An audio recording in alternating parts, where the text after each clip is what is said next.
আর সকলের ঊর্ধ্বে মানবতা, শিষ্টাচার এবং ভদ্রতা। স্যার এলাকার একজন প্রবীণ টিচার। সৌজন্য সাক্ষাৎকার হাড়োয়া 121 নম্বর বিধানসভা প্রার্থী মুফতি আব্দুল মাতিন সাহেব। হ্যাঁ, ইনি এবার 2026 সালের হাড়োয়া বিধানসভা প্রার্থী হয়েছেন। আর প্রার্থী প্রচারে নেমে বিভিন্ন জায়গায় প্রচার যেমন করছেন, তার পাশাপাশি তিনি হাড়োয়া বিধানসভার শাসন অঞ্চলের সকলের পরিচিত বামপন্থী নেতা, সিপিআইএম প্রাক্তন নেতা মজিদ মাস্টারের সঙ্গে সৌজন্য সাক্ষাৎ করলেন হাড়োয়ার প্রার্থী আব্দুল মুফতি মাতিন সাহেব। আসুন আমরা শুনব কি বলছেন এই বিষয়ে তিনি।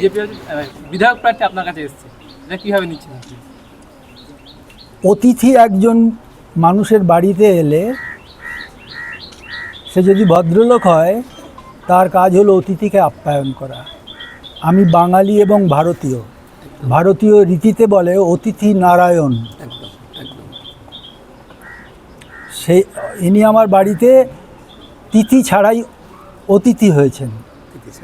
আমি ওকে নারায়ণ কি জিনিস জানি না, কিন্তু আমি একজন সাধারণ মানুষ হিসেবে আমরা ভাই ভাই।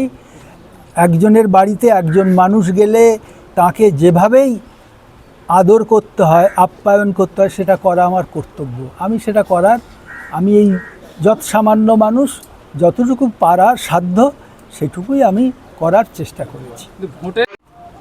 আর সকলের ঊর্ধ্বে মানবতা, শিষ্টাচার এবং ভদ্রতা। স্যার এলাকার একজন প্রবীণ টিচার। তার হাতে গড়া হাজার হাজার ছাত্রছাত্রী দেশের, বাংলার বিভিন্ন কর্মে, দেশ সেবায়, রাজ্যের সেবায় তারা নিয়োজিত। সেই হিসেবে স্যার যতদিন পৃথিবীতে থাকবেন বা পৃথিবী থেকে চলে যাওয়ার পরেও এলাকার হাজার অশিক্ষিত মানুষের মনের মণিকোঠায় তিনি শিক্ষক হিসাবে বেঁচে থাকবেন। আমি যদিও অক্ষর জ্ঞান হিসাবে স্যারের চেয়ার বেঞ্চিতে বসে কখনো স্যারের কাছে আমি বই পড়িনি, কিন্তু স্যারের অনেক ছাত্র, তাদের কাছে আমি পড়েছি বঙ্গবাসী বিনিং কলেজে যখন পড়তাম। এবং তার অনেক ছাত্র আমাদের অনেক সিনিয়র, আমাদের অনেক সমবয়সীও আছে। তার কাছে আসা, তারকে শ্রদ্ধা নিবেদন করা এবং রাজনীতির ভিতরে যে অভদ্রতা, একে অপরের প্রতি কুৎসা, গালিগালাজ যে প্রবণতা তৈরি হয়েছে, আমাদের এই স্যারের বক্তব্য আমরা শুনলাম।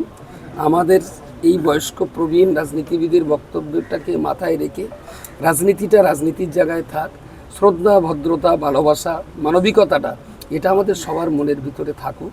রাজনীতির বাউন্ডারির ঊর্ধ্বে উঠে আমরা সবাই মানুষ, আমরা একে অপরের শ্রদ্ধা করতে বাধ্য।